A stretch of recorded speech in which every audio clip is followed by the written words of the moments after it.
أعوذ بالله من الشيطان الرجيم بسم الله الرحمن الرحيم الحمد لله الحمد لله اللهم ربنا لك الحمد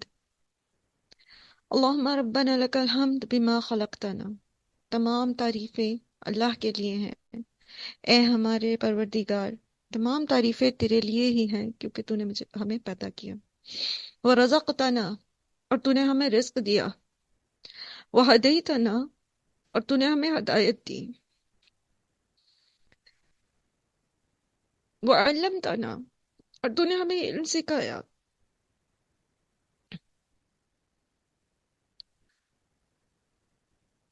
وانقذتنا اور ہمیں گمراہی سے نکالا، وفرجت عنا اور ہم سے ہمارے غموں کو دور کیا،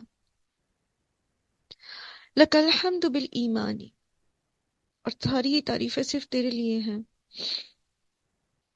اس ایمان کی وجہ سے جو تو نے ہمیں دیا، ولک الحمد بالاسلامی اور تمام تعریفیں تیرے لیے ہیں اسلام کے ساتھ، ولک الحمد بالقرآن اور تمام تعریفیں ہیں تیرے لیے اس قرآن کے ساتھ، وَلَكَ الْحَمْدُ اور تمام تعریفیں ہیں تیرے لیے جو کچھ تو نے ہمیں دیا، بالأہلی اہل و عیال، والمال اور مال،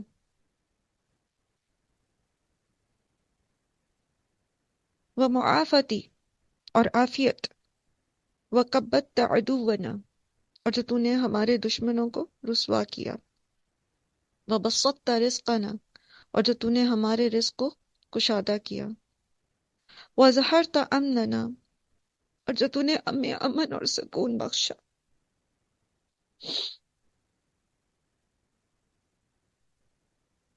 وجمعت فرقتنا اور تو نے ہماری فرقہ بندی کو اجتماعیت میں بدل دیا، وَأَحْسَنْتَ مُعَافَتَنَا مِنْ كُلِّ مَا سَأَلْنَاكَ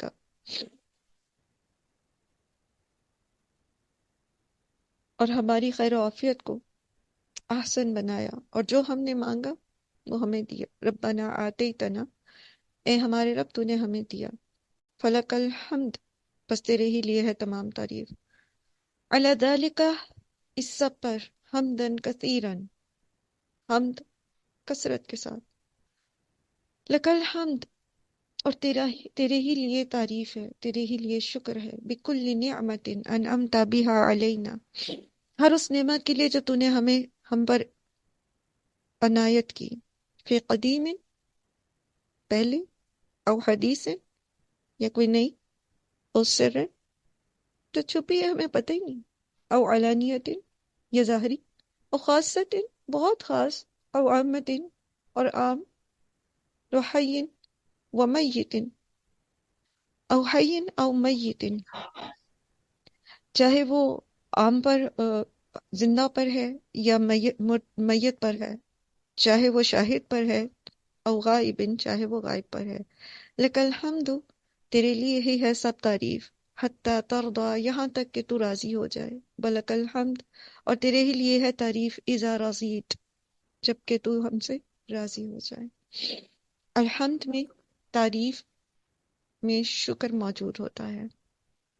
اللہ کی تعریف، اللہ کے شکر کی ادائیگی میں۔ یہ چھوٹا سا کلپ آپ کو دکھانے کا مقصد صرف یہ تھا کہ ہم بہت بلیسڈ لوگ ہیں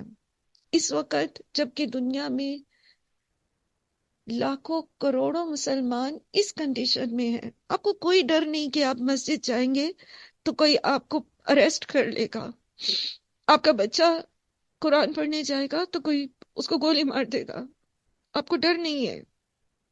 آپ کو ڈر نہیں ہے کہ آپ سحر اور افطار میں مسکینوں میں کھانا بانٹنے جائیں گے تو وہاں کوئی فائرنگ کر دے گا، کوئی بام بلاسٹ کر دے گا، آپ کو ڈر نہیں ہے، آپ کو ڈر نہیں ہے کہ اگر آپ گھر سے نکلتے ہیں کسی قرآن سیکھنے جانے کے لیے کسی جگہ پر یا اپنے گھروں میں بیٹھ کے تو کوئی آپ کو اس لیے اریسٹ نہیں کر لے گا کہ آپ قرآن پڑھیں، آپ کو یہ ڈر نہیں ہے کہ کوئی آپ کے گھروں میں گھس جائے گا اپنے جوتوں اور گندی غلیظ آنکھوں کے ساتھ اور آپ کے گھروں سے قرآن اٹھا لے گا، آپ کے پریئر میٹس اٹھا لے گا، آپ کے گھر والوں کو قتل کر دے گا، آپ کے گھر کو جلا دے گا، آپ کو ڈر نہیں؟ ہم پھر بھی نہیں پڑھتے، ہم پھر بھی تراویح میں کھڑے نہیں ہوتے، ہم پھر بھی فرض نمازوں کے لیے مسجدوں کو آباد نہیں کرتے،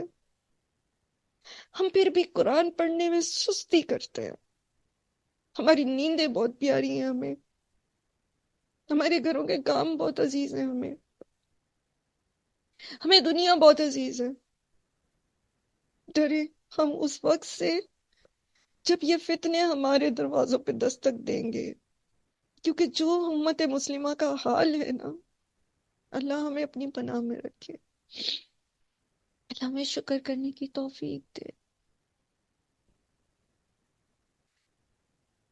کتنی کتنی مسلمان عورتیں ہیں جو صرف حجاب پہننے کی وجہ سے ٹارگٹ کی جاتی، اور ان کو ایسے ایسے ایسی جگہوں پہ رکھا جاتا ہے کہ آپ کی سوچ ہے، آپ کے رونگٹے کھڑے ہو جائیں، صرف اس لیے کہ وہ مسلمان ہیں۔ اور آج ہم مسلمان حجاب پہنتے ہوئے، ہم پاکستان میں رہتے ہوئے، ہماری بیٹیاں، ہم ہمیں ہمیں پردہ کرنا مشکل لگتا ہے، ہم اس کے لیے فلسفے پیش کرتے رہتے ہیں۔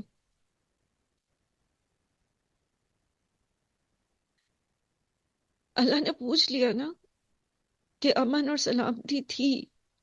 پیٹ بھرے ہوئے تھے، صحت مند بھی تھے، دشمن کا خوف بھی نہیں تھا، میں نے تو تمہارے دشمنوں کو روک کے رکھا ہوا تھا۔ اب وہ تعجب نہیں ہوتا، اتنا بڑا آپ کا ہمسایہ ملک، آپ کا دشمن، اٹامک پاور بھی ہے، آپ پہ حملہ نہیں کرتا، کر نہیں سکا ابھی تک۔ کس نے روکا اس کو؟ آپ نے؟ آپ نے روک رکھا اس کو؟ نہیں، یہ اللہ نے ہمیں پناہ دی ہوئی ہے، پھر بھی ہم شکر نہیں کرتے، پھر بھی ہمارے پاس وقت نہیں ہے اللہ کی عبادت کرنے کا، اللہ کی فرما برداری کرنے کا۔ اللہ ہم پہ رحم کرے۔ سوچئے گا ضرور، اور اپنی دعاؤں میں ان سب کو یاد رکھیے گا۔ رمضان میں سحر اور افطار کے وقت خصوصی دعائیں کیجیے گا ان کے لیے۔ تراویح جب پڑھے تو وطر میں رکوع کے بعد کھڑے ہو کر قنوت نازلہ پڑھیے گا۔ آج ہم دوسروں کو یاد رکھیں گے اپنی دعا میں، کل کو کوئی ہمیں یاد رکھے گا۔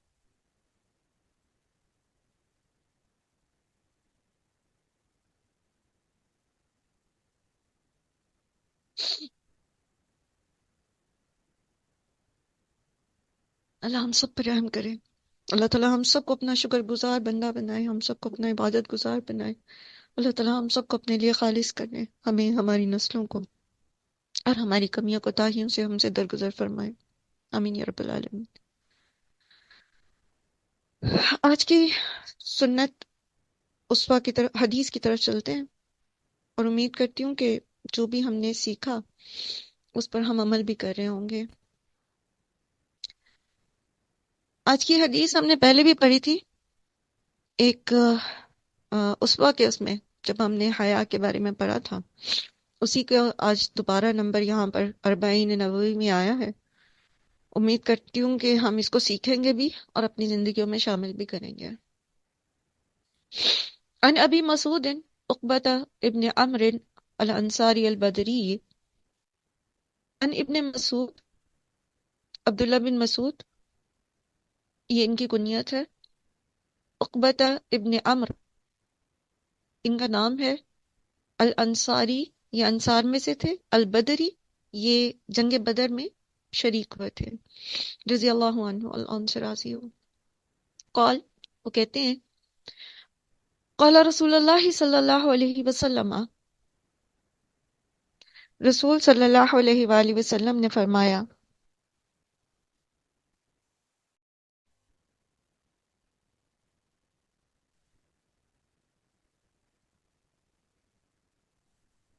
رسول صلی اللہ علیہ وآلہ وسلم نے فرمایا، ان مما ادراک الناس، ان بے شک مما اس میں سے ادراکا پہچانا جو الناس لوگوں نے، یعنی پچھلے لوگوں نے جو علم محفوظ رکھا ہوا ہے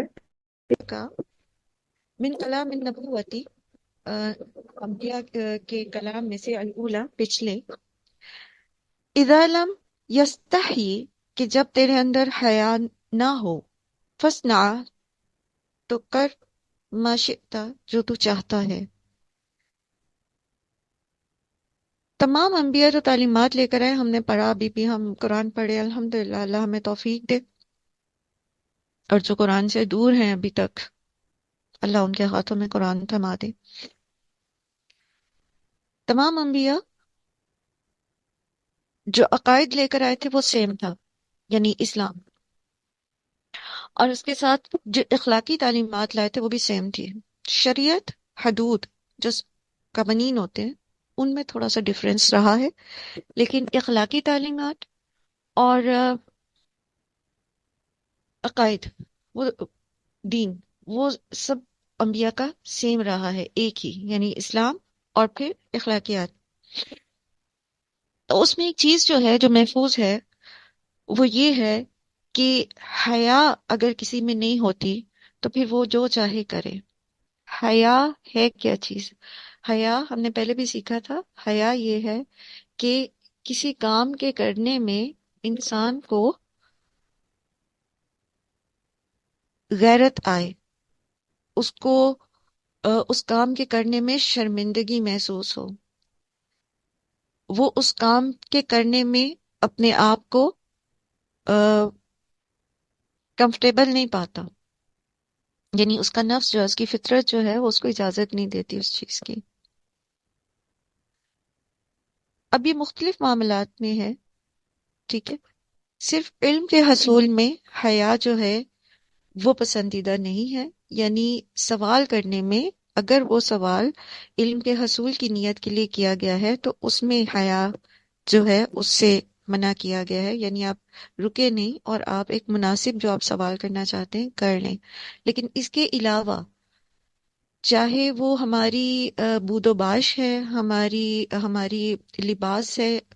بود و باش میں آپ کا لباس بھی آ جاتا ہے، آپ کا کلچر، آپ کا کھانا پینا، آپ کی ساری چیزیں آ جاتی ہیں، اور پھر معاملات، ٹھیک ہے، کوئی ایسا معاملہ جیسے آپ کبھی نہیں چاہتے کہ دوسرے کو پتا چلے کہ ہم اس کے ساتھ دھوکا کر رہے ہیں۔ یہ کیا ہے اصل میں؟ یعنی دھوکا ایک ایسا عمل ہے جو بے حیائی ہے، ہم نہیں چاہتے کہ دوسرے کو پتا چلے، ہم دھوکا دے رہے ہیں لیکن ہم چاہتے نہیں ہیں کہ کسی پہ کھلے یہ بات، ہم منافقت کر رہے ہیں لیکن ہم نہیں چاہتے کہ کسی پہ کھلے، اس کا مطلب ہے یہ سارے کام بے حیائی کے ہیں۔ اسی طرح فحش جو قرآن میں آیا ہے بے حیائی کے لیے، تو اس کے لیے جتنی بھی چیزیں ہیں جو ہم نے قرآن میں بھی پڑھی ہیں، ان میں ایسی چیزیں جو زنا کی طرف لے کر جاتی ہیں وہ ساری بے حیائی ہیں، یعنی ان ساری چیزوں سے رکنا پھر حیا ہے، ٹھیک، چاہے ان کا تعلق سننے سے ہو، پڑھنے سے ہو، دیکھنے سے ہو، بولنے سے ہو، نامحرم کے ساتھ کسی قسم کے انٹریکشن سے ہو، کسی بھی قسم کا جو صنف مخالف کی طرف ابھارتا ہے، چاہے وہ شاعری ہے، چاہے وہ ایسی گیدرنگز ہیں، چاہے وہ ایسے سو کالڈ کانفیڈینس اور اس طرح کی چیزیں ہیں جو صنف مخالف کی طرف دوسرے کو لے کر جاتی ہیں، تو وہ چونکہ بے حیائی ہے تو اس کے اپوزٹ پھر حیا ہوگا، یعنی ان ساری چیزوں سے رکنا ہے۔ اسی طرح ہم قطعی یہ پسند نہیں کرتے کہ برملا کوئی کسی کو یہ پتہ چلے کہ میں اللہ کی نافرمانی کر رہا ہوں، میں جان بوجھ کے اللہ کی نافرمانی کر رہا ہوں، ہم یہ پسند نہیں کرتے۔ اس کا مطلب ہے کہ یہ بے حیائی ہے، یعنی اللہ کی نافرمانی کرنا بے حیائی کا کام ہے۔ سو حیا کیا ہے کہ پھر ہم اللہ کی فرما برداری کریں، اسی لیے کہا گیا نا کہ اگر تم میں حیا نہیں رہی تو جو چاہے کرتے پھرو۔ تو اللہ تعالیٰ ہم سب کو با حیا بنائے، ہماری نسلوں کو با حیا بنائے، ہر پہلو سے با حیا بنائے، اور خود ہم بھی اور ہم اپنے بچوں پر بھی فوکس کریں اس چیز کے اوپر کہ وہ جو ان کی جب ایک انٹریکشن ہوتا ہے ان کا کالج، یونیورسٹی، آفیسز میں، یا باہر اندر آتے جاتے، یا گھر کے اندر خاندان میں، خاندان کی جو خواتین ہیں، تو جتنی بھی نامحرم ہیں ان کے ساتھ جو مینرزم ہے، جو ان کے ساتھ ایک رابطے کا، ایک بات چیت کا، وہ ہم اپنے بچوں کو سکھائیں، لڑکوں کو بھی اور لڑکیوں کو بھی، اور ان پہ واضح کر دیں کہ کون سے رشتے محرم ہیں اور کون سے رشتے نامحرم ہیں۔ ایک مرتبہ میں نام نہیں لوں گی، لیکن آپ میں سے ایک بہن نے اس چیز کے طرف اشارہ کیا تھا کہ ان کی بچی ماشاءاللہ بہت کانفیڈنٹ رہی ہیں، پہلے وہ گفتگو میں شرکت بھی کرتی رہی ہیں، لیکن اب جب انہیں اندازہ ہوا، پتہ چلا کہ نامحرم رشتوں میں بہت زیادہ ضرورت نہیں ہوتی کہ ہم بڑھ بڑھ کے باتیں کریں، ہمیں اپنی علم کا کسی کے اوپر دھاگ نہیں بٹھانی، ہمیں کسی اور سے جو ہے وہ کوئی ایوارڈ نہیں لینا، انٹل انلیس کہ آپ کالج میں ہیں، یونیورسٹی میں ہیں، آپ کی مارکس ڈیپینڈ کرتے ہیں اس پہ، تو کسی بھی گفتگو میں جہاں آپ کو لگتا ہے کہ نامحرم بیٹھے ہوئے ہیں تو آپ کو ضروری نہیں ہوتا کہ آپ اس میں بولیں، ٹھیک ہے؟ بینگ اے فیمیل، آپ کو تو اللہ تعالیٰ اس چیز کے لیے بھی باؤنڈ نہیں کرتے کہ آپ نامحرم کو سلام کریں، ٹھیک ہے؟ تو یہ کہ ہمیں کتنا فاصلہ رکھنا ہے کزنس سے، اور جو دیگر رشتے ہیں کس طرح ان سے بات چیت کرنی ہے، کیونکہ یہ پہلی ابتدائی بالکل وہ جگہ ہے جہاں سے فتنے شیطان جو ہے وہ اٹھانا چاہتا ہے۔ تو اپنے اپنے بچوں کی ہم سب اور خود اپنی بھی حفاظت کریں انشاءاللہ، آمین یا رب العالمین۔